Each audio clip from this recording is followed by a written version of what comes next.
Bismillahirrahmanirrahim. Assalamualaikum warahmatullahi wabarakatuh. Alhamdulillahi ala ihsanih wa syukru lahu ala taufiqihi wa amtinanih. Wa asyhadu an la ilaha illallah wahdahu la syarika lahu ta'ziman li sya'nih. Wa asyhadu anna Muhammadan abduhu wa rasuluhu da'ila ridwanih. Allahumma salli alaihi wa ala alihi wa ashabihi wa ikhwanih. Para ikhwan dan akhwat, para pemirsa yang dirahmati Allah Subhanahu wa taala.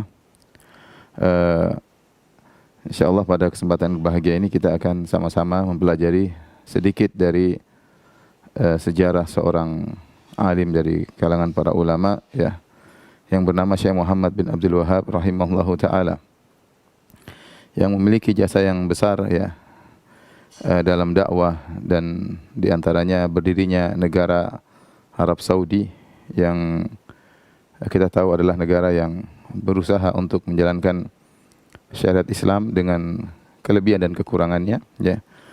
Demikian juga dakwah yang menyeru kepada tauhid dengan secara terperinci dan memerangi kesyirikan secara terperinci dan juga kebid'ahan secara terperinci. Dan beliau Syekh Muhammad bin Wahhab rahimahullahu taala ya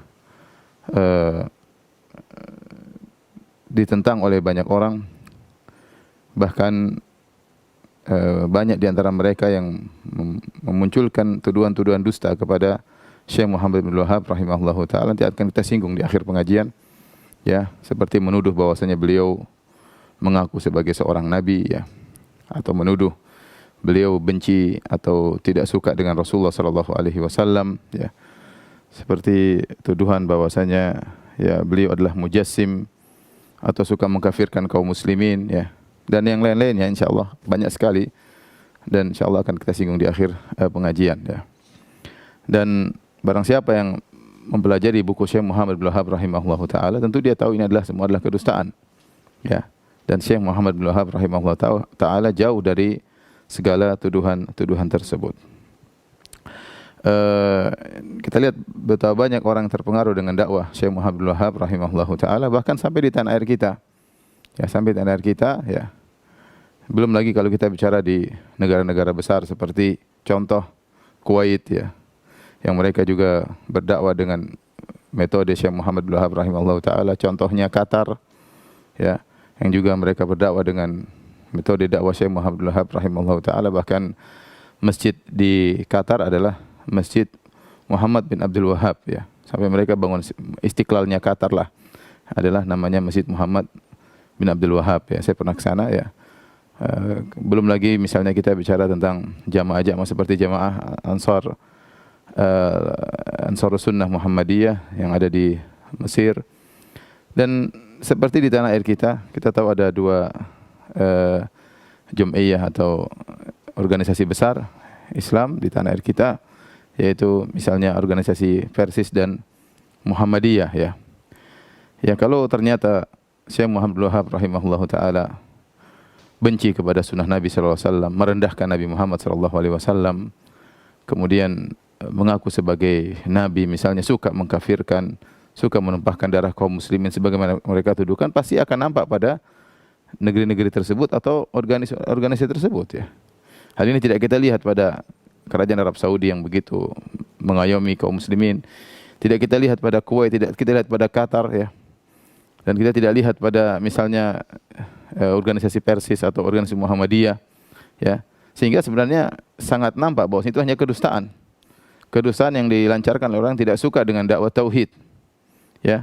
Dan kedustaan tersebut sampai sekarang masih laris ya. Nanti kita akan sebutkan sumber-sumber dosa tersebut dengan nukilan-nukilan dari buku-buku mereka, agar kita tahu bahwasanya apa yang diutarakan oleh mereka sampai saat ini hanyalah kedustaan yang dipaksa-paksakan, yang tidak relevan dengan kenyataan yang ada. Sekarang seperti dakwah salafiyah, ya, dakwah sunnah yang tersebar di tanah air alhamdulillah taala dengan berbagai macam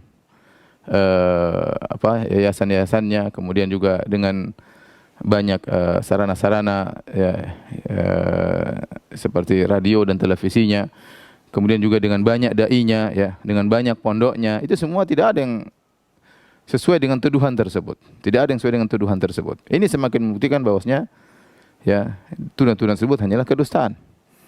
Kalau seandainya tuduhan-tuduhan tersebut ada satu saja yang benar, maka akan nampak pada pada dakwah yang sudah tersebar di dunia, demikian juga di Nusantara.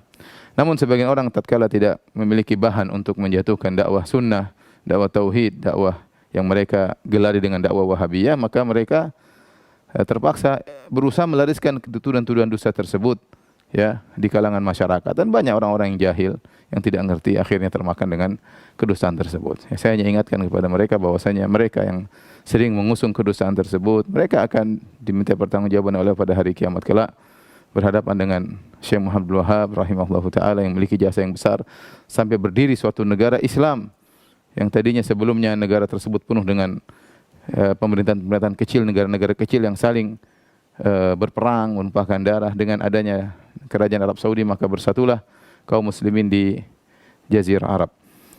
Taib, siapakah beliau Syekh Muhammad bin Abdul Wahab rahimahullahu taala? Ya. Saya akan jelaskan sejarah beliau secara singkat. Ya, nama beliau adalah Muhammad bin Abdul Wahab bin Sulaiman ya bin Ali bin Muhammad bin Ahmad bin Rashid At-Tamimi, lahir 1115 Hijriyah dan wafat ya 1206 Hijriyah. Kemudian ya kita akan sebutkan sejarahnya secara singkat tentang dakwah beliau ya. Taib. Muhammad bin Abdul Wahab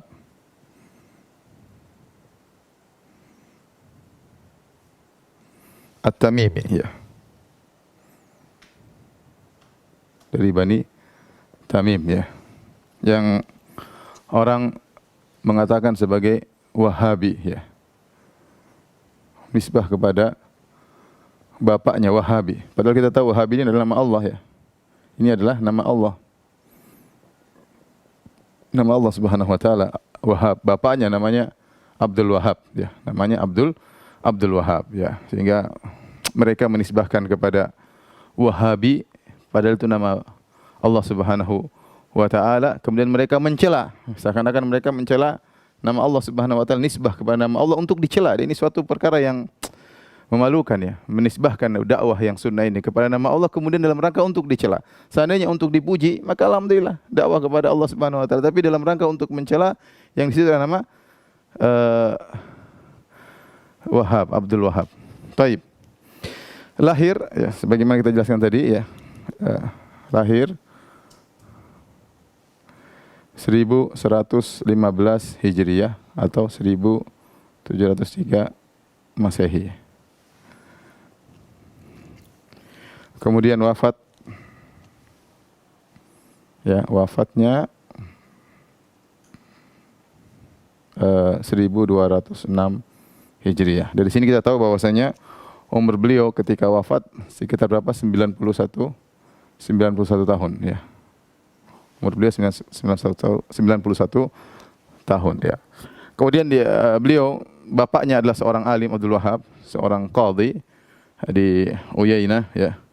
Yang beliau ya orang alim bermadzhab Hambali ya, sehingga Syekh Muhammad Abdul Wahab belajar dengan ayahnya tentunya. Kemudian di antara sirah beliau ya, sirah beliau atau biografi beliau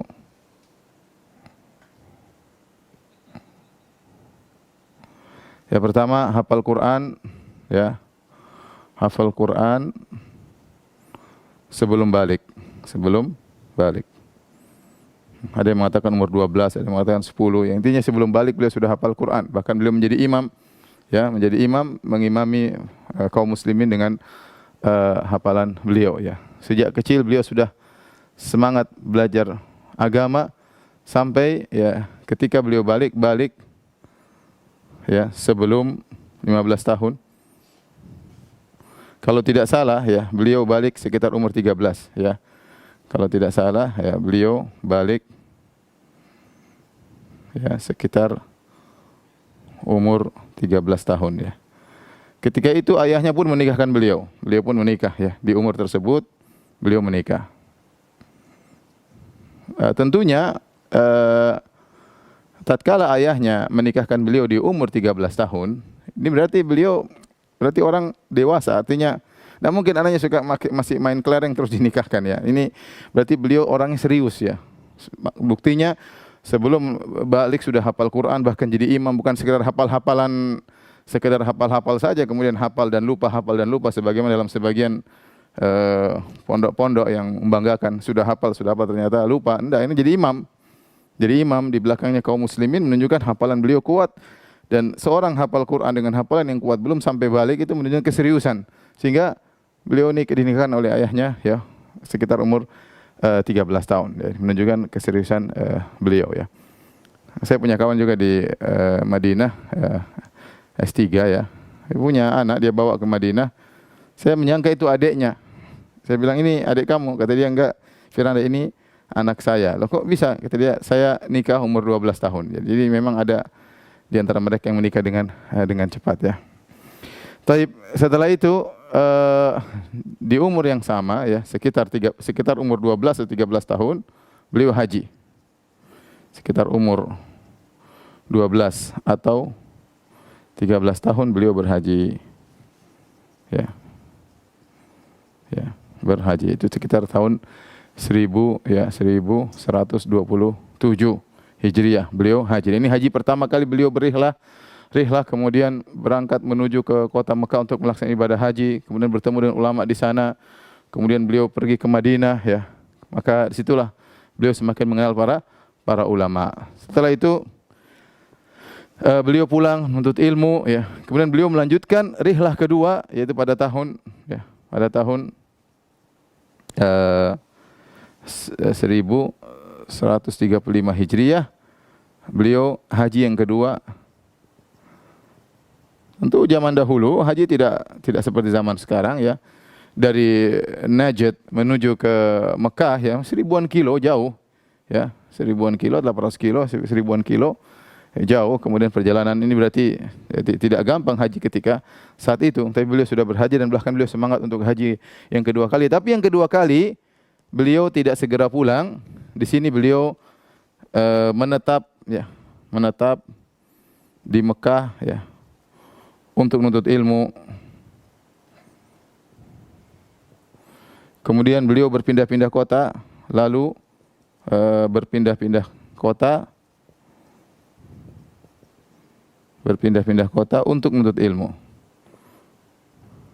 Di antaranya ke kota Madinah, beliau belajar sama Syekh Muhammad Haid Sindi ya, untuk menuntut ilmu ya. Ya, sampai beliau ke Basrah, ke Irak ya. Beliau menuntut ilmu, jadi berrihlah.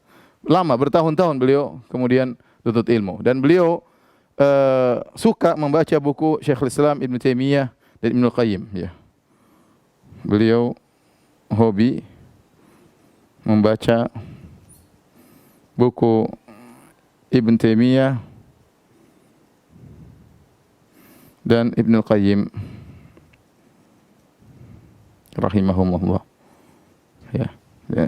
Rupanya semangat Ibnu Taimiyah dan Ibnu Qayyim dalam masalah tauhid ya ini merasuk dalam raga beliau Syekh Muhammad bin Abdul Wahhab rahimahullahu taala. Setelah sekian lama beliau menuntut ilmu, akhirnya beliau balik ke kampung beliau. Setelah itu beliau balik ke kampung beliau ya. Di sana beliau ketika pulang, rupanya ayahnya qadhi. Ayahnya sudah pindah ke Huraimila ya. Ayahnya beliau lahirkan di Uyainah. Lahir di mana? Di Uyainah. Di sebelah timur kota Madinah ya, sebelah arah Riyadh sana ya. Ayahnya sudah pindah ke Al-Huraimila ya. Ya. Maka Syekh Abdul Wahhab pun pindah ke Al-Huraimila ya. Kemudian ayahnya meninggal, ayahnya wafat.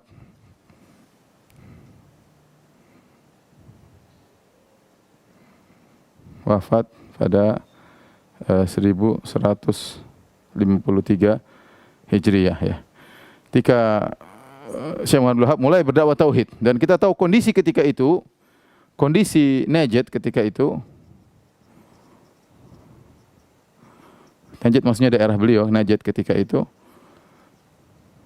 penuh dengan kesyirikan, khurafat. Ya. Kita bisa baca di Tarikh Najd ya, banyak orang percaya kepada dukun ya. Secara umum memang di Jazirah sudah ada dakwah, tetapi fokus orang kepada fikih. Sampai di sana ada fikih Hambali, fikih Syafi'i, fikih Hanafi, kemudian fikih Maliki. Tetapi perhatian terhadap tauhid agak kurang, tauhid al-uluhiyah agak kurang ketika itu. Sehingga secara umum penuh dengan kesyirikan dan khurafat. Ya, di antaranya ya banyak orang-orang percaya kepada dukun, ya, banyak orang pakai jimat, ya. Ada banyak percaya dukun. Kemudian banyak percaya jimat. Kemudian kuburan diagungkan, bahkan ditawafi, ditawaf ya. Kemudian istighosah kepada mayat. Mayat-mayat orang-orang mati dan lain-lain banyak ya. Ruqyah ya. Ruqyah yang syirik. Yang ini menggugah Syekh Abdul Wahab untuk berdakwah tatkala itu ya. Terjadi suatu kondisi, ada pergelutan di antara kabilah di Huraymila, akhirnya Syekh berpindah ke beliau pindah ke Al-Uyainah. Tempat beliau lahir, Al-Uyainah. Di situ beliau ketemu dengan beliau tahu dakwah beliau tidak akan berkembang kecuali ada butuh bantuan dari pemerintah, dari penguasa. Butuh bantuan dari penguasa. Maka beliau mendekati amir dari Uyainah, yaitu Utsman bin Ma'mar ya. Utsman bin Ma'mar.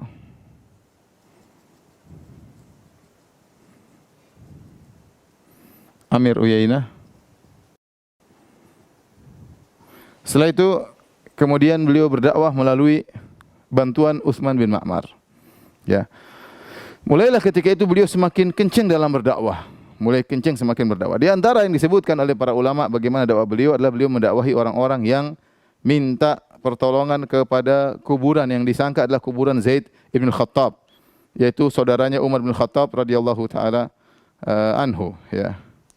Ya, di situ ada kuburannya, dibuat kubahnya ya, diagungkan, orang-orang datang. Maka beliau datang dengan berbulan-bulan beliau berkata kepada masyarakat situ, beliau bernahi mungkar, beliau berkata, Allahu khairun min Zaid. Allah lebih baik daripada Zaid. Mintalah kepada Allah, Allah lebih baik daripada Zaid. Tapi mereka tidak peduli, mereka terus melakukan kesyirikan dan beliau hanya selalu mengatakan Allahu khairun min Zaid. Allah lebih baik daripada Zaid berbulan-bulan. Namun akhirnya tatkala beliau sudah dibantu oleh Utsman bin Ma'mar, maka apa yang beliau lakukan di antaranya ya dengan bantuan amir tersebut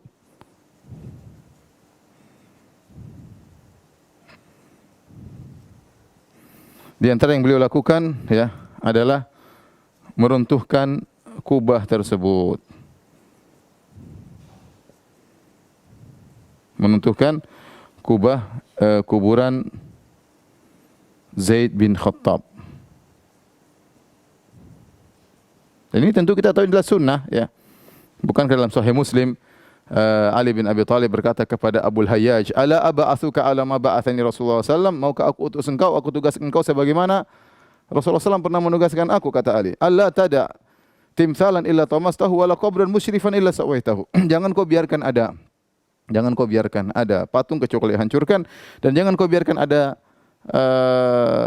kuburan yang tinggi kecuali kau ratakan. Dan dipraktekkan oleh Syekh Abdul Wahab rahimahullahu taala ya. Ini kemudian menjadi ramai ya. Di antara yang membuat ramai juga ya ketika beliau berdakwah konsentrasi kepada tauhid ya, yaitu di antaranya ada wanita yang mengaku, ada wanita yang mengaku berulang-ulang bahwa dia telah berzina.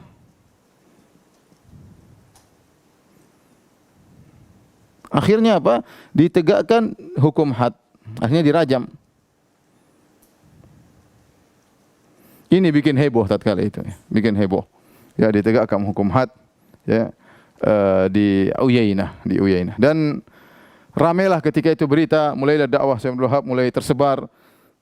Karena heboh ya, dakwah tentang tauhid, melarang ini, melarang anu, kemudian sampai ada yang kubah dihancurkan, sementara itu semua orang menggantungkan kubah tersebut, ya. Kemudian akhirnya ada wanita juga yang akhirnya dirajam, ya, karena sudah berulang-ulang minta ditegakkan had dan mengaku lah, jadi rajam, akhirnya jadi heboh, ya. Jadi heboh, ya. Taib. Ketika heboh, ya. Ini kita ke sini, ya.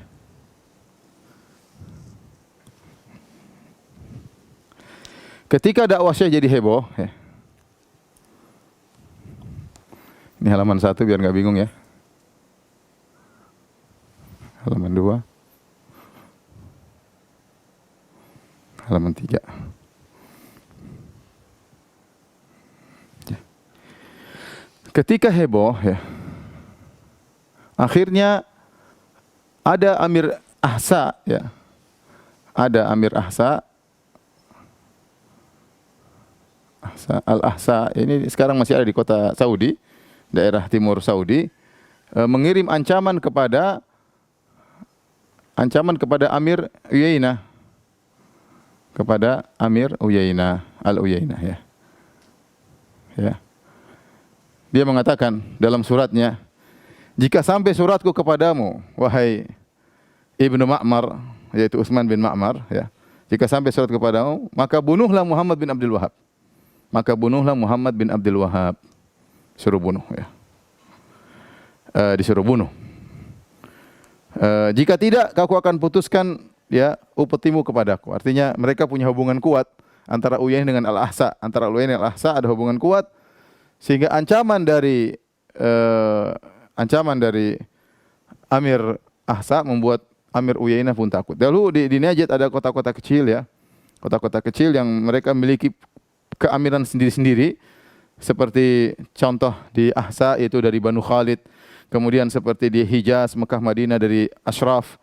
Kemudian di Najd kecil-kecil, ya. Uyainah punya amir sendiri, kemudian Dir'iyah punya amir sendiri, Huraimilah punya amir sendiri, kecil-kecil masing-masing punya. Mereka tidak dikuasai oleh, ya, keamiran kecil-kecil tersebut tidak dikuasai oleh khilafah Islamiyah yang besar, tidak ada, karena sebagian perkataan para ulama bahwasanya mereka jauh.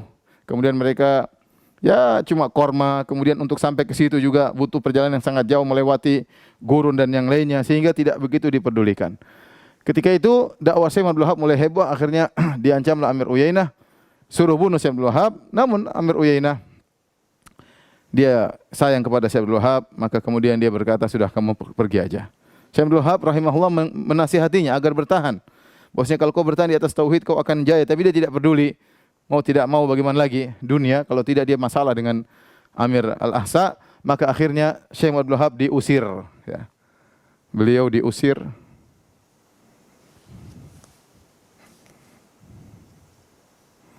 Diusir dari Uyainah, ya. Tahun kalau tidak salah 1158 Hijriah. Maka keluarlah beliau, pergilah beliau kemana? Ke Dir'iyah. Ke Ad-Dir'iyah. Ad-Dir'iyah. Di daerah Riyadh sana juga Dir'iyah, ya. Berjalan kaki. Berjalan kaki di musim panas. Semua dunia beliau tinggalkan, ya. Berjalan kaki di musim panas, tidak berbekal kecuali sebuah kipas, ya, untuk menghilangkan panas beliau.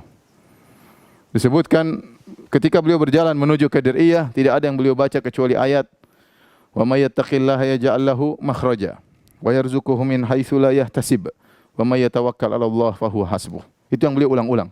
Barang saya bertawakal kepada Allah, wa may yattaqillaha, barang saya bertakwa kepada Allah, yaj'al lahu makhraja, Allah akan berikan jalan keluar baginya, ya. Wa yarzuquhu min haitsu la yahtasib, dan Allah akan berikan kepada dia rezeki dari yang tidak sangka-sangka. Wa may tawakkal 'ala Allahi fa huwa hasbuh, barang saya bertawakal kepada Allah maka cukuplah Allah baginya. Beliau ulang-ulang terus sampai beliau tiba di Dir'iyah, ya. Ketemu dengan seorang ulama, ya. Kalau tidak salah namanya Ibnu Suwailim, ya. Ketemu, akhirnya masuk ke Dir'iyah. Ke Dir'iyah. bertemu dengan ulama bernama ya, Ibnu Suwailim ya.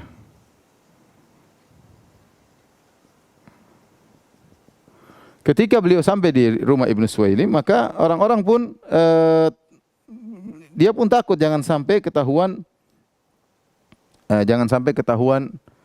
oleh Muhammad bin Saud. Dir'iyah inilah amirnya ketika itu siapa? Dir'iyah ini amirnya Muhammad ya Ibnu Saud. Inilah pendiri kerajaan Arab Saudi. Al-Imam Muhammad Ibnu Saud. Makanya disebut dengan kerajaan Saudiyah ya. Namun ketika itu beliau tidak berani ke amir, belum bertemu dengan sang amir, baru ketemu Ibnu Suwailim ya, seorang ulama. Dan Ibnu Suwailim takut ya. Dia menyembunyikan Syekh Abdul Wahab, khawatir nanti orang-orang amirnya tahu jadi masalah karena Syekh Abdul Wahab sudah bikin heboh. Sudah bikin heboh dakwanya, bikin heboh menentang kesyirikan yang terjadi, kemudian menghancurkan kubah yang ada di kuburan wali yaitu Zaid bin Khattab radhiyallahu taala anhu, seorang sahabat. Bikin heboh, akhirnya takut. Namun Allah mentakdirkan ketika itu ada dua saudaranya Amir ini, Muhammad bin Saud ini, Muhammad bin Saud, Imam Muhammad bin Saud, ya, Al-Imam Muhammad bin Saud. Ini yang sekarang jadi Universitas Muhammad bin Saud ya, di Riyadh, yang cabangnya adalah Libya, namanya Universitas Al-Imam Muhammad bin Saud ya. Dia punya dua saudara ya, ya, namanya Musyari, kemudian Sunayyan.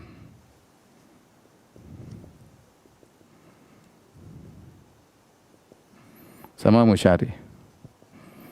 Dan dia punya ada istri yang cerdas, saya lupa namanya, istri yang cerdas ya. Ketiga orang ini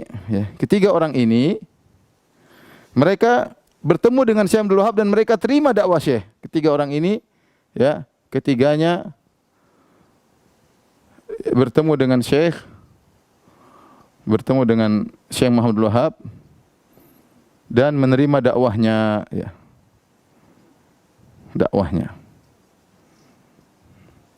Menerima dakwahnya. Akhirnya ketiga orang ini mendatangi Al-Amir Al-Imam Muhammad bin Saud rahimahullahu taala. Maka mereka menasihati bahwasanya ini Syekh mendakwakan tauhid, mereka telah mengerti dakwah Syekh, terutama yang kata para ulama yang lebih sangat pengaruh istrinya ya.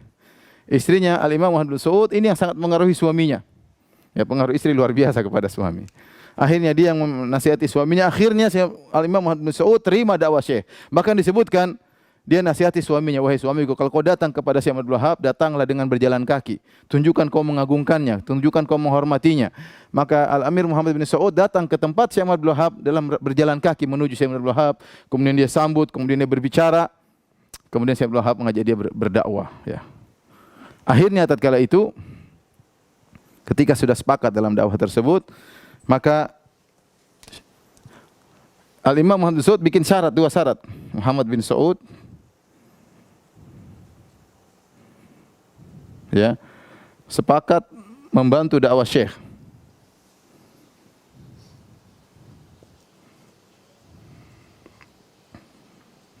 Dengan dua syarat.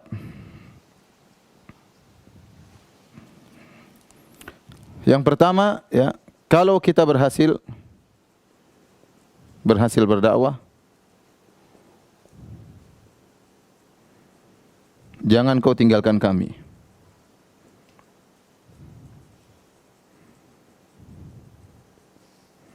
Syarat yang kedua, biarkan ya upeti-upeti dari wilayah-wilayah kekuasaanku tetap saya ambil.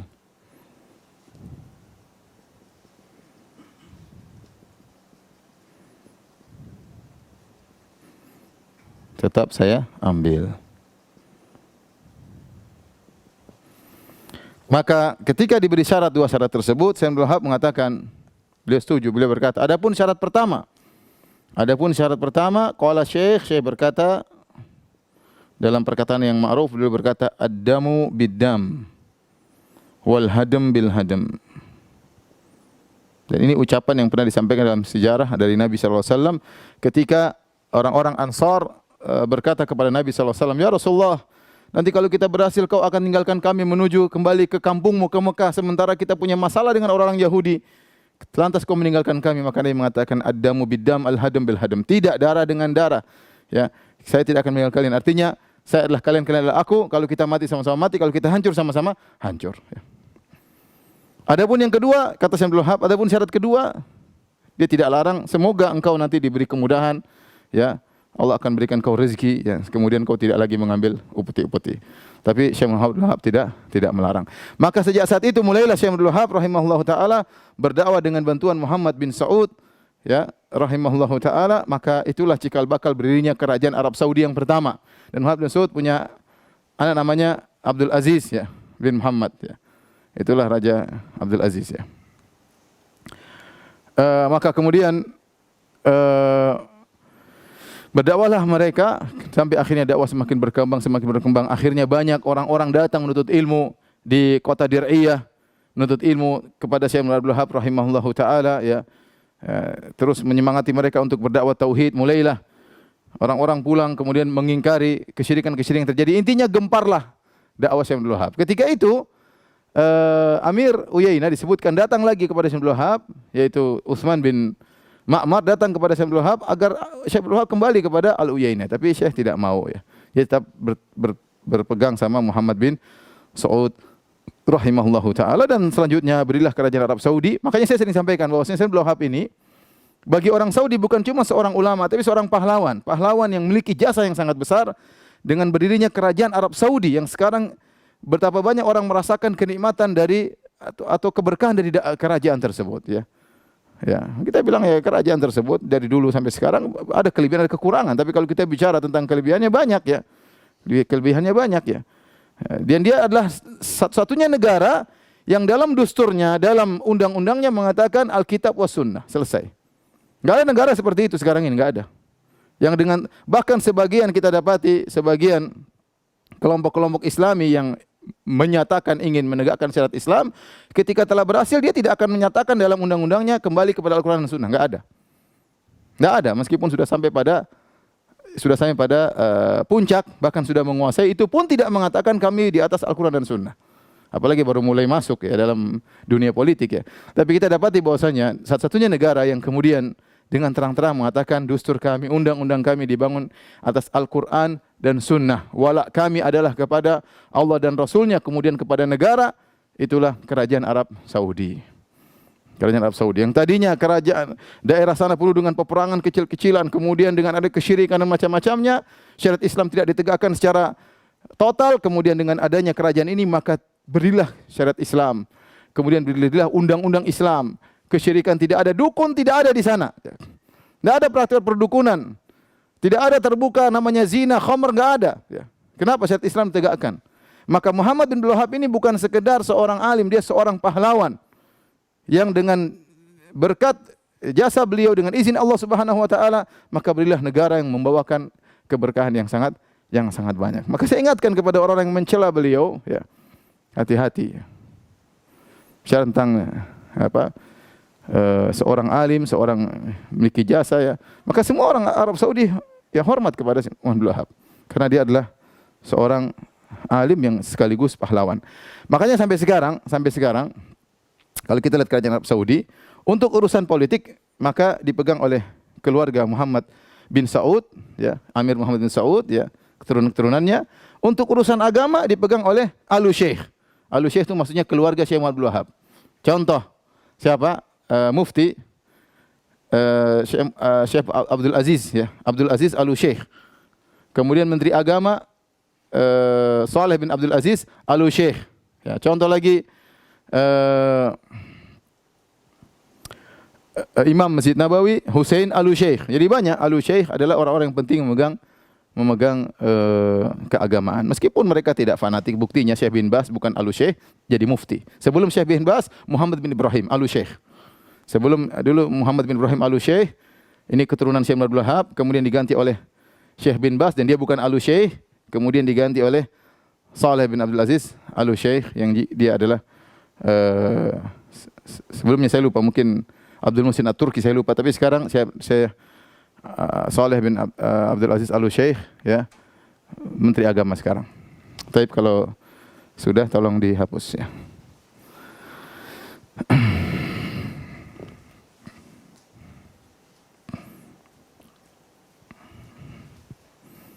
Dan terus Syekh Abdul Wahab berdakwah sampai akhirnya beliau wafat pada tahun 1206 Hijriah ya.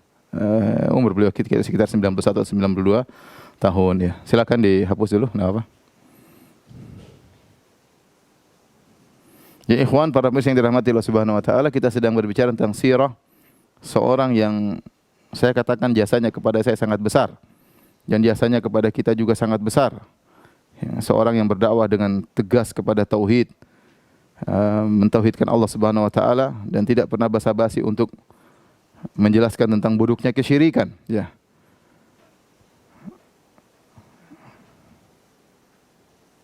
Taib, sekarang kita akan menyebutkan tentang ciri-ciri dakwah Syekh Muhammad bin Abdul Wahab rahimahullahu taala, ya.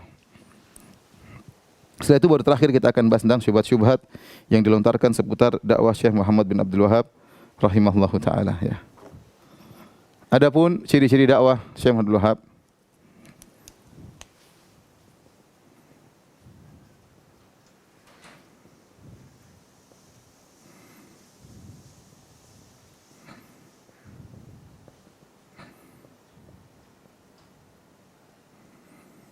di antaranya dakwah beliau dibangun di atas ilmu. Ini jelas ya. Ya. Dibangun di atas ilmu. Beliau bukan orang bodoh ya. Beliau belajar, bapaknya ahli mazhab Hambali, bahkan beliau bersafar ke sana kemari untuk berdakwah. Beliau juga punya sanad hadis, beliau punya ijazah hadis. Ya, beliau adalah orang yang berilmu kemudian mendakwakan ilmunya. Beliau membaca buku-buku Syekhul Islam Ibnu Taimiyah dan Syekhul Islam Ibnu Qayyim rahimahullahu taala, dibangun di atas ilmu. Kemudian di antara ciri-ciri dakwah beliau adalah fokus kepada tauhid. Kepada tauhid, ya.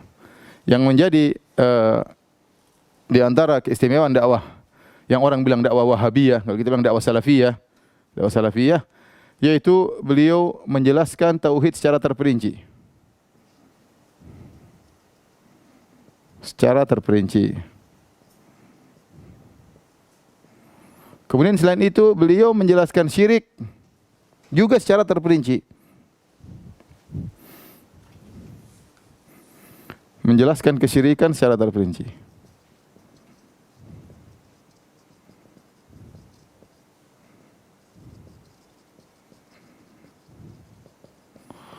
Oleh karenanya ghirah tentang tauhid, ya. Ghirah, ya, tentang tauhid sangat besar.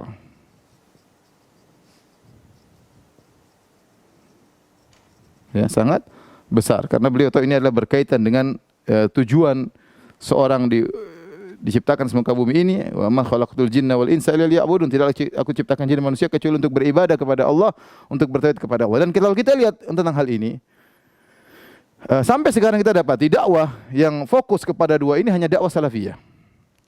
Kita alhamdulillah ya, kita katakan dakwah yang fokus, ya, secara terperinci menjelaskan tauhid secara terperinci, menjelaskan kesyirikan secara terperinci hanya dakwah salafiyah. Yang memiliki ghirah lihat kesyirikan, kita merasa tidak suka, kita marah, kita jengkel, hanya dakwah salafiyah. Ya. Benar, jika kita melihat ada orang tidak berjilbab, kita tidak suka. Tidak ada orang tidak menjalankan syariat, kita enggak suka. Ada orang riba, kita enggak suka. Tapi kalau sudah berkaitan dengan syirik, maka ini perkaranya besar, lebih besar daripada itu semua, ya. Nah, kita dapati sementara sebagian dai-dai yang tidak berdakwah di atas manhaj salaf, mereka tidak fokus pada hal ini. Mereka tidak fokus pada hal ini. Ya. Ya, maka kita bilang alhamdulillah, ya. Dakwah salafiyah fokus menjelaskan tauhid secara terperinci, menjelaskan kesyirikan secara terperinci, ya. Kemudian juga di antara, ya, dakwah Syekh Abdul Wahab rahimahullah adalah membersihkan syariat dari bid'ah.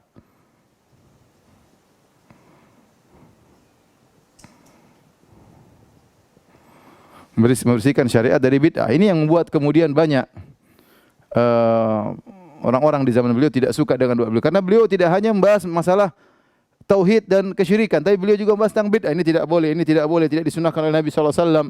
Ya, oleh karena di antaranya beliau misalnya mengingkari tabarruk dengan tubuh-tubuh orang ya.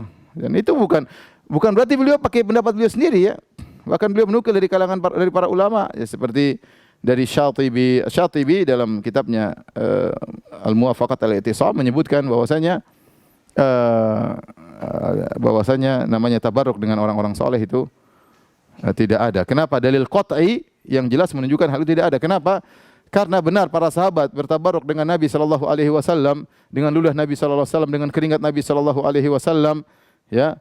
Bahkan kalau Nabi buang ludah maka mereka berebut-rebutan. Namun ini tidak dipraktekkan kepada Abu Bakar, tidak dipraktekkan kepada Umar, tidak dipraktekkan kepada Utsman, tidak dipraktekkan kepada Ali, tidak dipraktekkan kepada Ibnu Abbas, tidak dipraktekkan oleh Ibnu Mas'ud, tidak dipraktekkan oleh sahabat yang banyak.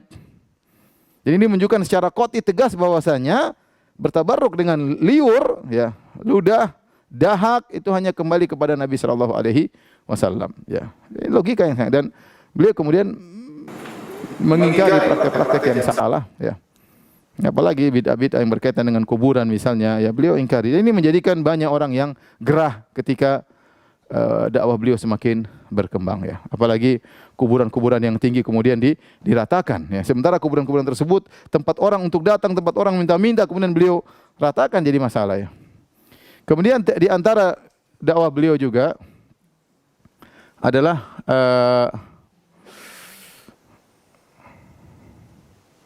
yaitu beliau ya memerangi taklid. Taklid secara maksudnya taklid total ya. Kita tahu bahwasanya dalam agama terkadang seorang boleh taklid jika dia tidak mampu untuk mengetahui, tentu boleh ya.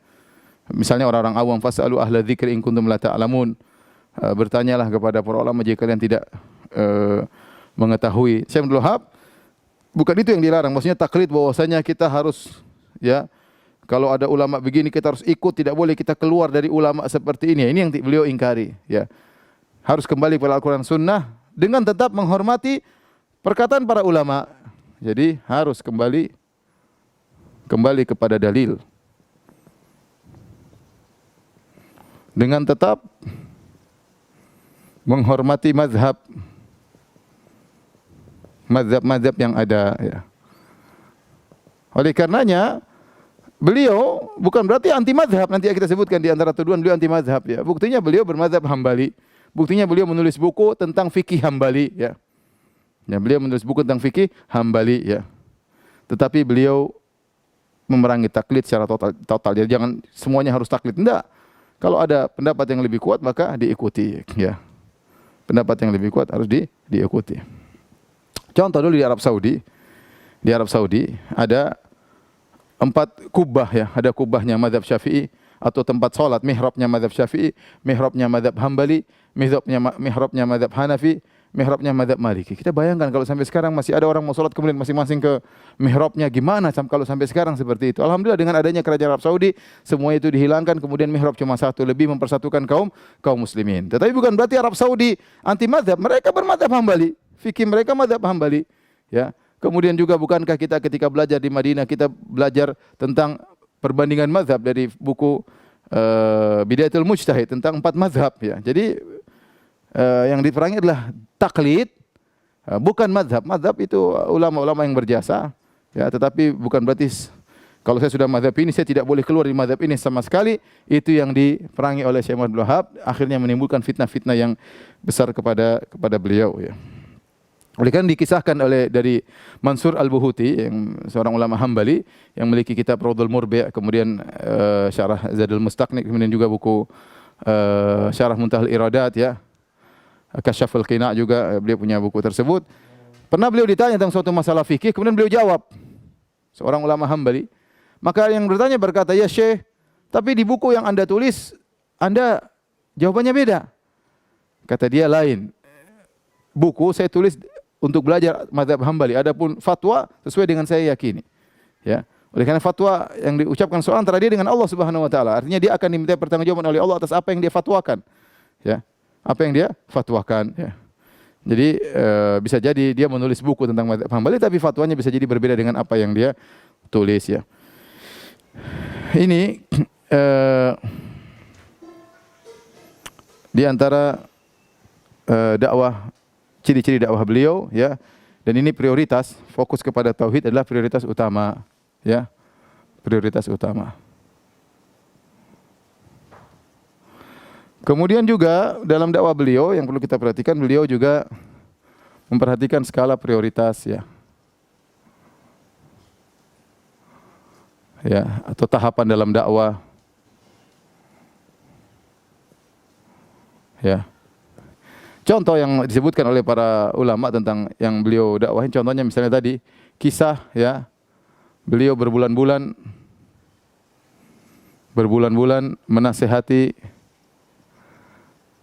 orang-orang yang beribadah di kuburan,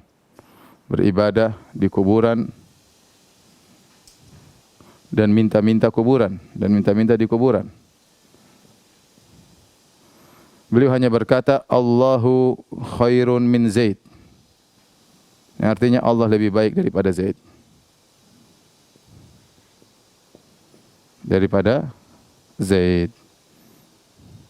Contoh lagi yang disebut oleh para ulama, kisah ketika beliau mendamaikan dua kabilah yang berseteru. Ketika itu sudah ada hukum, peraturan, barang siapa yang merokok, ketika itu mereka merokok dengan menggunakan pipa yang panjang, siapa yang ketahuan merokok, maka akan dihukum, ada hukumannya, entah dera, entah apa. Suatu saat ada dua kabilah yang berseteru dan berbahaya, akhirnya dipanggil Syekh Abdul Wahab rahimahullahu ta'ala, menasihati syekh kabilahnya itu, ketua-ketua kabilahnya nasihati, akhirnya mereka damai. Akhirnya tiba waktu sholat. Ketika tiba waktu sholat, salah satunya sholat dekat pimpinan kabilah tersebut, sholat di samping atau dekat dengan Syekh Abdul Wahab rahimahullah ta'ala. Ketika dia sholat, mungkin dia ruku atau sujud, tiba-tiba rokoknya jatuh, kleng, rokoknya, pipa tersebut jatuh. Dan kemudian dia segera ambil. Padahal hukumnya kalau ketahuan merokok akan didera atau diberi hukuman lah. Ada hukuman yang telah disepakati oleh pemerintah tatkala itu.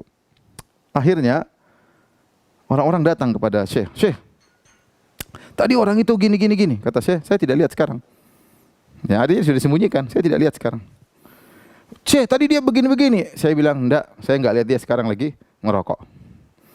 Akhirnya setelah itu baru Syekh jelaskan. Ya, sudahlah, kalau kita ini mereka baru damai, kemudian kita tangkap pimpinannya, kemudian kita hukum karena merokok, buyar lagi perdamaian tersebut. Artinya Syekh juga melihat skala prioritas. Dalam bernahi mungkar, beliau juga punya ilmu dalam skala prioritas, dalam bernahi mungkar, tidak asal-asalan, melihat maslahat dan mudarat. Dan ini menunjukkan bahwasanya Syekh dalam berdakwah, ya, mempertimbangkan maslahat dan mudarat.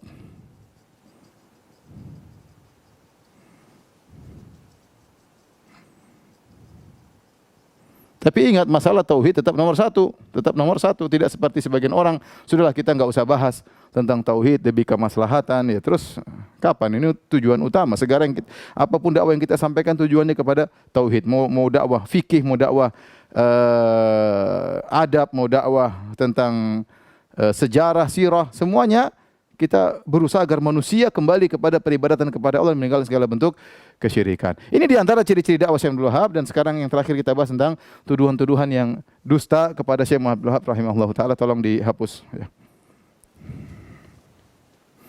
Poin ini sangat penting, ikhwan dan akhwat yang rahmatillah subhanahu. Kita tahu bahwasanya apa yang muncul sekarang ini bukan perkara yang baru. Tuduhan-tuduhan dusta kepada dakwah sunnah, dakwah tauhid, dakwah salafiyah bukanlah perkara yang baru. Mereka hanyalah menukil dari pendusta-pendusta sebelumnya, ya.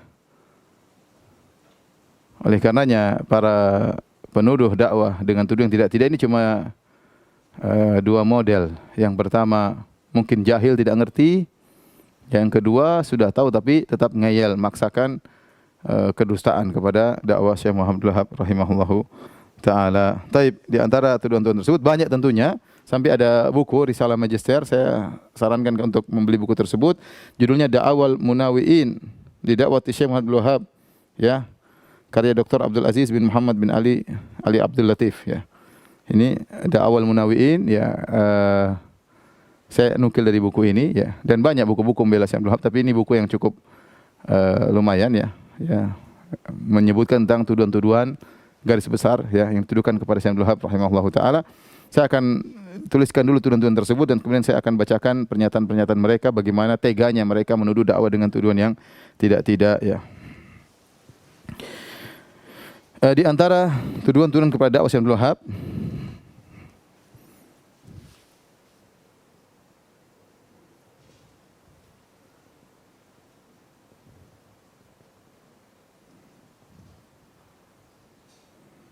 Syekh Muhammad ya bin Abdul Wahab di antaranya ya dituduh ngaku sebagai nabi.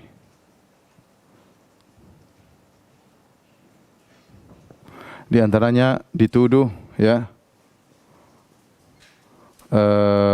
benci kepada Nabi sallallahu alaihi wasallam atau merendahkannya.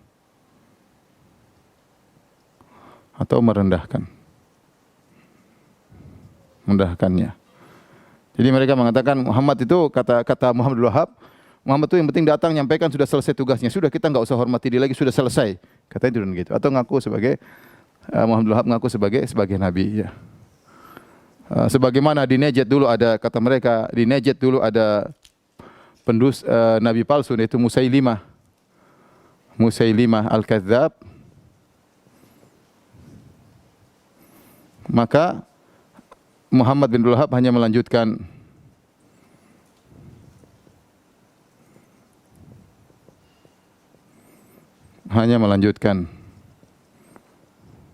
ini kedustaan yang luar biasa tapi tertulis dalam buku-buku mereka. Kemudian di antaranya tuduhan bahwasanya anti mazhab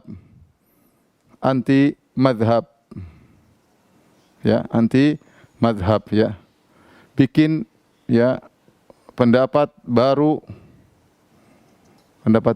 atau mazhab baru. Di antara tuduhannya adalah takfiri, suka mengkafirkan, takfiri atau khawarij. Ya. Di antara tuduhannya adalah ya memberontak kepada Daulah Utsmaniyah, memberontak kepada Daulah Utsmaniyah.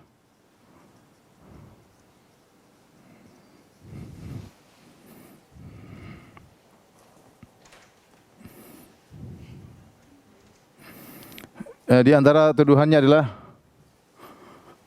mengingkari karamah para wali.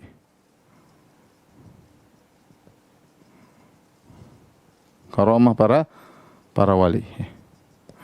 Kemudian di antara tuduhan juga adalah menerapkan ayat-ayat kepada ayat-ayat tentang orang kafir kepada kaum muslimin.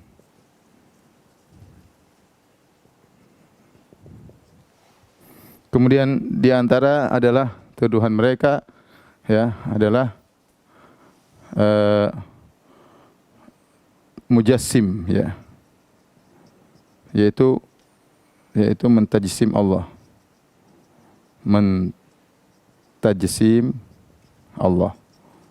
Baik, ini masih banyak tapi saya ingin sebutkan ini saja di antara tuduhan-tuduhan yang dituduhkan kepada Syekh Abdul Wahab rahimahullahu taala ya. Saya akan bantah tapi saya ingin baca biar antum tahu ya. Nanti kita akan bantah juga tapi saya ingin sebutkan bagaimana kejamnya sebagian orang tatkala mereka menuduh Syekh Abdul Wahab dengan tuduhan yang tidak-tidak ya. Ini ada berapa poin? 1 ya, 2, 3, 4 ya, 5, 6, 7, 8 ya.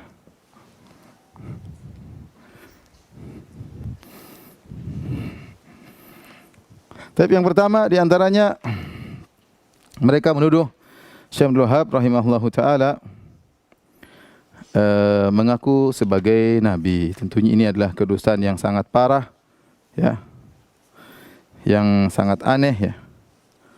Padahal Syekh Abdul Wahab rahimahullahu taala dalam tulisannya beliau berkata, wa uminu bi anna nabiyyana Muhammadan sallallahu alaihi wasallam khatamun nabiyyin wal mursalin. Aku beriman bahwasanya Nabi kita Muhammad sallallahu alaihi wasallam adalah penutup para nabi dan penutup para rasul. Wala yasihu imanu abdin hatta yu'mina bi risalati wa yashhada bi nubuwwatihi. Dan tidak sah iman seseorang hamba sampai dia beriman kepada risalah Nabi Muhammad sallallahu alaihi wasallam dan bersaksikan kenabian Nabi Muhammad sallallahu alaihi wasallam, ya. Beliau jelas mengatakan Rasulullah adalah nabi terakhir. Ya akhi, kalau ini orang tolol nekat mengatakan Syekh Abdul Wahab mengaku sebagai nabi, ya. Ya akhi, ini terlalu parah, ya. Tapi mereka katakan, ya. Bahkan dalam buku Syekh Abdul Wahab, dalam buku Tauhid, beliau menyebutkan tatkala menjelaskan tentang hadis sayakunanna min ummati salasuna kadzabun kulluhum yaz'umu annahu nabi wa ana khatamun nabiyyin wa la nabiyya ba'di. Syekh Abdul Wahab menyebutkan hadis tersebut. Nabi berkata akan ada dari umatku 30 orang aku sebagai nabi dan aku adalah penutup para nabi, tidak ada nabi setelahku. Ini dalam buku Syekh Abdul Wahab.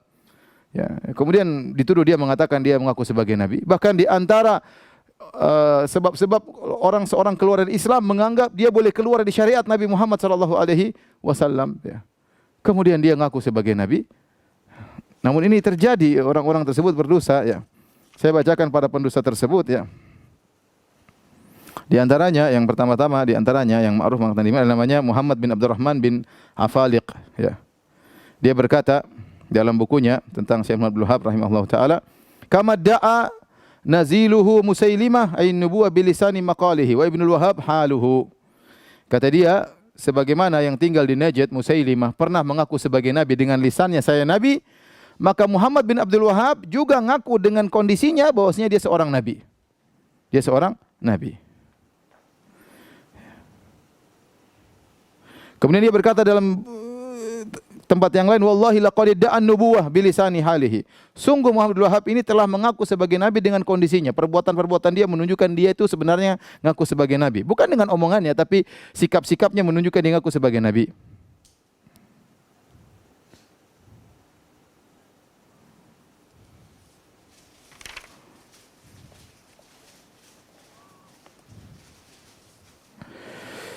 Kemudian juga dia berkata, hal akhadtahu min baqaya suhufi Musailimah al-Kadzdzab? Wahai Muhammad bin Wahab, apakah kau mengambil dari Qur'annya atau tulisannya Musailimah al-Kadzdzab, ya? Ya, dia nuduh bahwasanya Abdul Wahab itu ngaku sebagai nabi sebagaimana Musailimah al-Kadzdzab ngaku sebagai nabi, ya.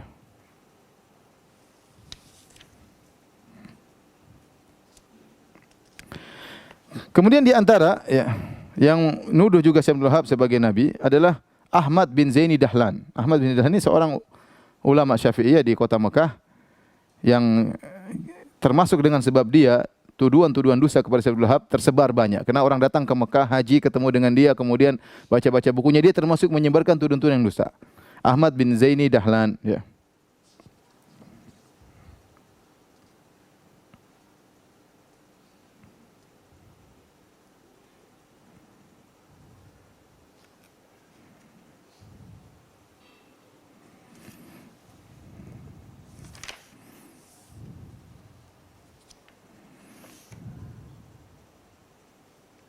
Bahkan sebagian mereka menuliskan syair-syair, ya. Bahkan di antara mereka ada yang berkata, ya, Syekh Muhammad bin Wahab ini, ya, kana mula'an bi mutalaati akhbari aslafihi. Dia dulu sangat semangat membaca kabar-kabar pendahulunya. Alladzina da'u nubuwah, bayangkan. Dia ini sekarang ngaku sebagai nabi dan dia dahulu awalnya suka baca kisah-kisah tentang para pendahulunya yang mengaku sebagai nabi seperti Musailimah al-Kadzdzab, Al-Aswad al-Anasi, Sijah, Tulaiha al-Asadi, ya. Qama bi nasri da'watil islahiyah litawassul lid-da'wa nubuwah iftiraan, ya. Jadi dia mengatakan sedang berdakwah dengan dakwah perbaikan ternyata untuk bisa menyatakan kenabian, ya. Jadi mereka benar-benar menuduh bahwa Syekh Abdul Wahab adalah seorang mengaku sebagai nabi. Ini tentunya adalah kedustaan yang sangat besar, ya. Seperti perkataan juga namanya Alawi Al-Haddad. Alawi Al-Haddad. Beliau berkata atau orang ini berkata, ya, kana yudmiru da'wan nubuwah. Ya, Muhammad bin Wahab ini menyembunyikan, dia sebenarnya ingin aku sebagai nabi tapi dia sembunyikan, tidak berani ngomong, ya. Wa tadhharu alaihi, ya, qarainuha bilisanil hal, tetapi kondisinya menunjukkan dia ngaku sebagai nabi. Mungkin dia tidak pernah menyatakan saya nabi, tapi kondisinya menunjukkan dia ngaku sebagai nabi. Li alla tanfurun nas anhu, agar orang tidak kabur darinya. Ya. Dan wa yashhadu bidzalik, dan menunjukkan akan hal ini bahwasanya Muhammad bin Wahab di awal-awal fi awali amrihi mulaan bi mutalati akhbari man da'a nubuwah kadziban. Ya, kadziban. Dia senang membaca berita-berita tentang para nabi-nabi palsu sebelumnya agar dia mengikuti, subhanallah. Ini tuduhan. Jadi sudah nuduh dia sebagai nabi, bikin cerita lagi dulu awalnya masih muda, suka baca-baca buku tentang nabi-nabi palsu sehingga tinggal mengikuti berita tentang mereka, ya. Dan ini adalah kedustaan, ya. Dan saya sangat sedih bahwasanya di antara dusta-dusta yang tersebar ini disebarkan oleh sebagian orang kaum sufiyah yang ekstrim. Ini juga disebar oleh orang Syiah. Jadi orang Syiah dan mereka bersepakat dalam rangka menyerang dakwah Syekh Muhammad bin Wahab. Orang Syiah dan mereka sama-sama sepakat menyerang dakwah Syekh Muhammad bin Wahab karena dakwah Syekh Muhammad bin Wahab ini yang paling tegas dalam tauhid dan sangat bertentangan dengan pemikiran orang Syiah, ya. Sehingga mereka sama-sama Syiah sama-sama mendukung untuk menyebarkan kedustaan tentang Syekh Muhammad bin Wahab rahimahullahu taala, ya. Tentu ini semua adalah kedustaan, ya.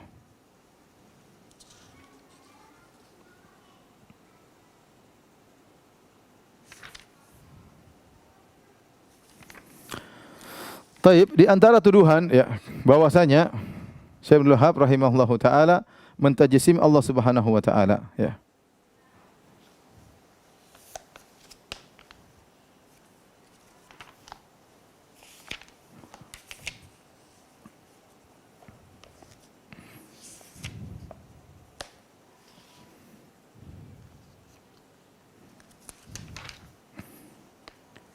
Seperti perkataan sebagian mereka, ya.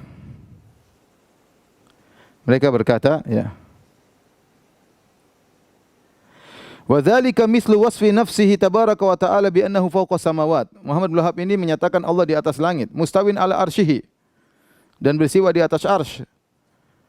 Wa qad fassarta kitab Allah athbatta lillahi sifatan wa hiya al-fawqiyah mustalzimah li tajsim. Wahai Muhammad bin Wahab, sungguhnya engkau telah menafsirkan Al-Qur'an dan engkau telah menetapkan sifat bagi Allah, dan itu Allah Maha Tinggi dan itu melazimkan tajsim. Melazimkan apa? Tajsim, ya.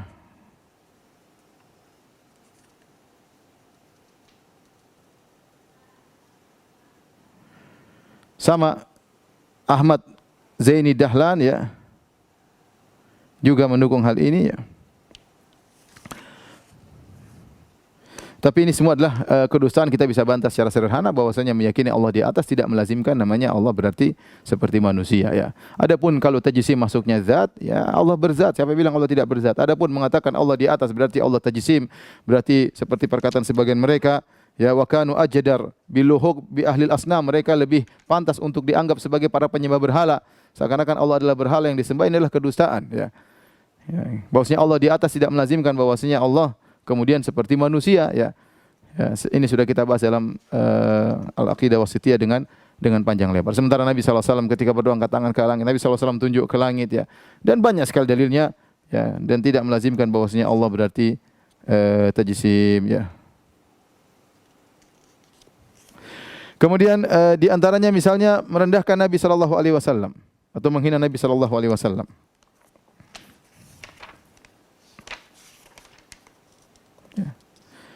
Seperti mereka mengatakan bahwasanya Rasulullah sallallahu alaihi wasallam itu, ya, dianggap seperti hanya seseorang yang kemudian menyampaikan risalah, setelah itu meninggal sudah selesai urusannya, tidak perlu dihormati, tidak perlu dianggap, ya.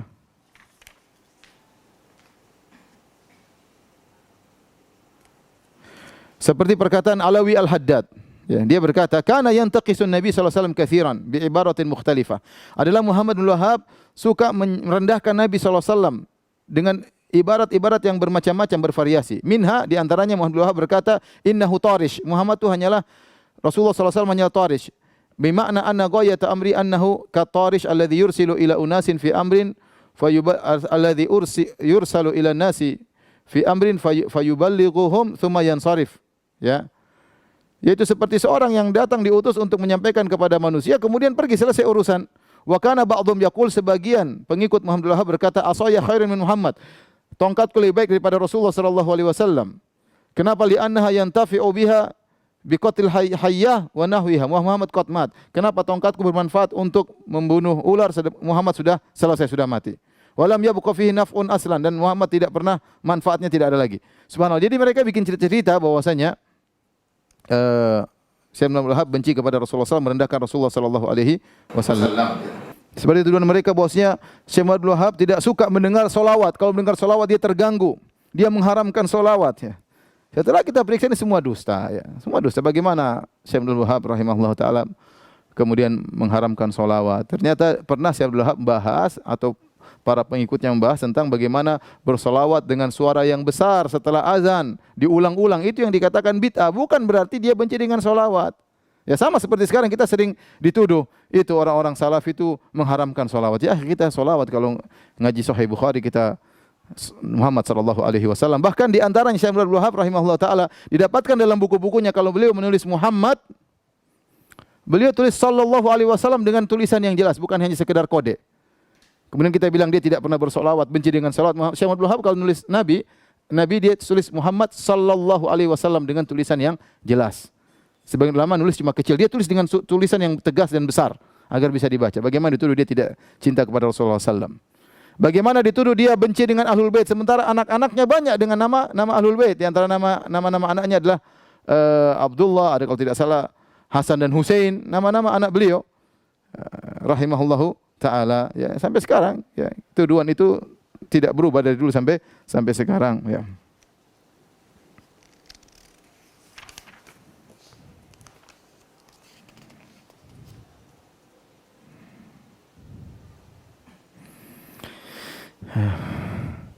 Dinukil juga oleh Dahlan, Ahmad Zaini Dahlan, dia mengatakan Muhammad bin Wahab berkata, tongkatku lebih baik daripada Rasul. Ini kedustaan, ya.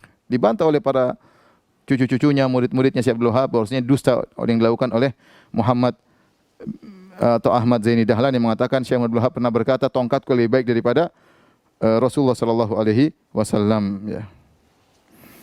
Kenapa mereka demikian? Karena orang-orang ini, orang-orang yang mereka melakukan bid'ah-bid'ah ini, mereka menyangka sebagaimana dijelaskan oleh Ahmad bin Hajar Al-Butami, ya. Dia berkata, walakinnal munharifin yarawna hubbar Rasul sallallahu alaihi wasallam fi qiraatil anasyid wal asyar wal istighatsat. Mereka menyangka bahwasanya namanya cinta kepada Nabi yaitu dengan bernasyid-nasyid, baca syair-syair tentang Nabi dan istighatsah kepada Nabi sallallahu alaihi wasallam. Sementara Syekh Abdul Wahab melarang istighatsah kepada mayat, istighatsah kepada Rasulullah sallallahu alaihi wasallam, melarang nasyid-nasyid yang berlebihan kepada Nabi sallallahu alaihi wasallam, sehingga mereka mengatakan Muhammad bin Wahab tidak cinta kepada Nabi sallallahu alaihi wasallam, ya.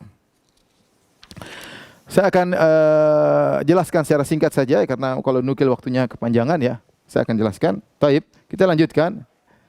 Jadi beliau dituduh benci kepada Nabi sallallahu alaihi wasallam, tentunya tidak benar, ya. Rasulullah sallallahu alaihi wasallam, Syekh Abdul Wahab sangat cinta kepada Nabi sallallahu alaihi wasallam, bahkan beliau kembali kepada sunnah dengan luar biasa, sehingga saking cintanya kepada Nabi, beliau tidak suka dengan bid'ah. Kenapa? Karena bid'ah bukan ajaran Nabi.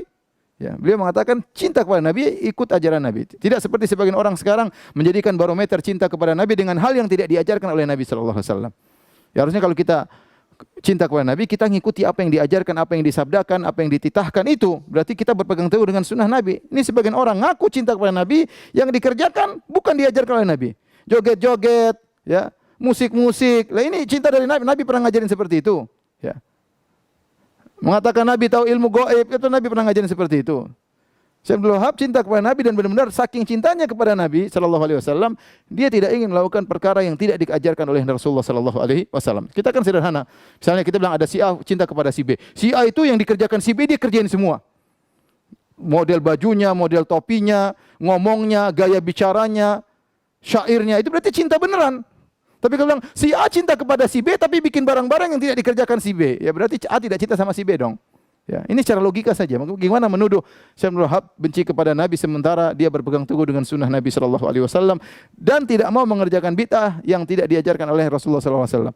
Adapun dikatakan anti mazhab, maka ini sudah kita bantah sebelumnya. Syekh Muhammad bin Wahab rahimahullah bermadzhab Hambali, dan sekarang praktek kerajaan Arab Saudi juga bermadzhab Hambali. Banyak ulama madzhab Hambali. Syekh bin Bas bermadzhab Hambali, Syekh Utsaimin bermadzhab Hambali, Ibnu Taimiyah bermadzhab Hambali, Ibnu Al-Qayyim bermadzhab Hambali, ya. Jadi tidak benar bahwasanya mereka anti mazhab. Yang mereka anti adalah anti taklid, itu aja. Anti taklid. Adapun menuduh Syekh Abdul Wahab berkata dengan perkataan keluar dari mazhab, ini tidak benar, ya. Maka apa yang beliau ucapkan semua ada ulama sebelumnya yang dijadikan pegangan oleh beliau. Sampai sekarang demikian juga di Masjid Nabawi ada yang ngajar mazhab Syafi'i, ada yang ngajar mazhab Maliki, ada. Kalau memang Arab Saudi anti mazhab, tentu tidak akan diizinkan semua itu ya. Pakai tidak usah mazhab sama sekali. Wong Arab Saudi aja mazhab Hambali, gimana dikatakan anti mazhab ya. Yang dilarang adalah anti taklid. Makanya apa perkataan siapa namanya? Imam Ahmad rahimahullahu taala, dia berkata la tuqallidni ya. Imam Ahmad saya nukilkan beliau berkata la tuqallidni wa la tuqallid Malikan wala Syafi'i wala Al-Auza'i wala Tsawri wa khudh min haitsu akhadhu. Janganlah taklid kepadaku kata Imam Ahmad, jangan taklid kepada Imam Malik, jangan taklid kepada Imam Syafi'i, jangan taklid kepada Auza'i, jangan taklid kepada Tsawri. Tapi ambillah dari mana mereka mengambil. Itu dalil dari mana ikuti ya. Jadi tidak boleh kita bertaklid, tapi kalau bermazhab tidak jadi masalah ya. Para ulama juga bermazhab. Kemudian mengingkari karomah aulia ini juga tidak benar. Syekh Abdul Wahab juga mengatakan dia mengingkari karomah aulia dalam akidahnya. Yang jadi masalah kenapa mereka nuduh ini? Kenapa mereka menuduh Syekh Abdul Wahab anti karomah para wali? Karena menurut mereka di antara karomah wali, menurut mereka ahlul bid'ah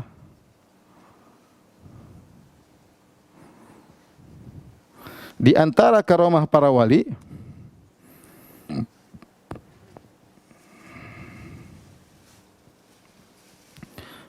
adalah ya minta tolong kepada mereka, bisa menolong setelah mereka meninggal, bisa diminta tolong, berdoa kepadanya bisa diminta tolong meskipun setelah mati, setelah wafat. Ya, Syekh Muhammad Wahab membantah hal ini, tidak boleh minta kepada mayat. Kata mereka berarti Anda mengingkari karomah para wali, itu enggak benar. Ya. Itu tidak benar. Jadi mereka buat seperti tadi Syekh Muhammad Wahab melarang bid'ah salawat dengan salawat cara bid'ah yang aneh-aneh syairnya, kemudian aneh-aneh pahalanya. Mereka bilang Muhammad Wahab mengharamkan salawat. Contoh, kita bilang boleh ziarah kubur tapi tidak boleh ziarah kubur kalau minta-minta kepada wali, tuduhan Salafi, Wahabi melarang ziarah. Begitu mereka bikin. Dusta mereka, itu dusta mereka. Itu ngelarang, mengharamkan ziarah, mengharamkan salawat. Subhanallah. Dusta ya akhi. Taib, takfiri khawarij. Kata mereka, Abdul Wahab suka mengkafirkan kaum muslimin. Ya akhi, ini dusta. Sekarang Arab Saudi apakah mengkafirkan kaum muslimin? Di mana Arab Saudi dahulu ketika masih jaya-jayanya memberikan bantuan kemana-mana. Ke kaum muslimin seluruh di alam semesta. Bikin masjid di mana-mana. Kita dapati orang Saudi banyak bangun masjid. Ya, bukan Saudi saja, Saudi, Kuwait, Qatar yang notabene Wahabi. Mereka beri bantuan di mana, bangun masjid di mana. Sekarang masalah politik berbeda. Tapi dahulu lihat bagaimana mereka bantu kaum muslimin. Ketika mereka bangun masjid, apakah mereka mengkafirkan? Oh ini organisasi ini kafir, tidak usah dikasih. Tidak, mereka kasih di mana-mana. Ya, tidak ada diajarankan bahwasanya kaum muslimin kafir, itu kedustaan besar. Mereka sementara mereka menuduh Muhammad Wahab mengatakan manusia sejak 600 tahun pada kafir semuanya. Ya, dan ini kedustaan yang benar-benar kalau saya mau nukil banyak sekali. Ini tidak benar. Muhammadiyah yang notabene dikatakan Wahabi, mana mengkafir-kafirkan? Persis yang juga mengikuti dakwah Syekh Abdul Wahab, mana mengkafir-kafirkan? Kita dakwah Salafiyah, mana kita mengkafir-kafirkan? Ini mereka tidak punya malu, kedustaan luar biasa mereka sebarkan kepada masyarakat untuk menuduh bahwasanya kita suka mengkafir-kafirkan. Justru sekarang kita dapati ketika kita berbicara Allah di atas, kita dikafir-kafirkan. Dikatakan mujassim, kafir, kita dikafir-kafirkan. Ya. Jadi aneh ya. Ini adalah kedustaan yang sangat jelas bertentangan dengan kenyataan. Ya. Kemudian menerapkan ayat tentang orang-orang kafir kepada kaum muslimin. Ini sebenarnya tidak jadi masalah. Jika ada ayat tentang kesyirikan, tidak boleh berdoa kepada selain Allah, ya kita bilang kepada orang-orang yang melakukan kesyirikan, jangan kau melakukan, karena ini bisa menjerumuskan dalam kesyirikan. Ya. Misalnya ada ayat tentang kepada kaum musyrikin dilarang riba. Ya kita boleh terapkan, kalian tidak boleh makan riba, karena ini kebiasaan orang jahiliyah. Kan boleh-boleh saja. Orang jahiliyah dulu riba, kamu jangan riba. Ini ayat tentang orang riba, bagaimana ayat ini turun kepada orang-orang musyrikin Arab. Tetapi kalau ini hukumnya haram, ya maka semuanya juga haram. Ya. Li'unzirakum bihi wa man balagh. Ya. Aku mengingatkan, menyampaikan kepada kalian dan juga yang sampai kepada orang-orang yang dengar Al-Quran. Semua orang dengar Al-Quran, kalau dia, dan kita tahu al-ibrah bi umumi lafz. Jadi ibrah adalah umumnya lafal ayat, bukan khusus sebab. Meskipun ayat ini berkaitan dengan orang musyrik, tapi kalau ada orang selain mereka yang melakukannya, ya kita bisa terapkan bahwa ini kau tidak boleh melakukan hal tersebut karena ini pernah dilakukan oleh orang musyrikin. Kalau kau lakukan, kau bisa terjerumus dalam kesyirikan seperti mereka. Kemudian ini syubhat yang sering mereka ungkit juga, memberontak kepada Daulah Utsmaniyah, ya, dan ini sudah dibantah oleh para ulama. Ini tidak pernah terbetik dalam sama sekali, ya. Tidak ada dalam tulisan Syekh Abdul Wahab. Dalam tulisan beliau. Ya. Dalam surat-surat beliau. Sehingga kata para ulama, tidak terbetik bahkan dalam benak beliau untuk memberontak.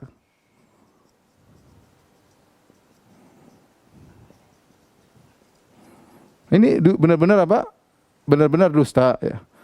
Kemudian yang berikutnya, ketika itu di Najd, ya, negeri-negeri kecil, ya, yang masing-masing punya amir, bukan di bawah kekuasaan Daulah Utsmaniyah.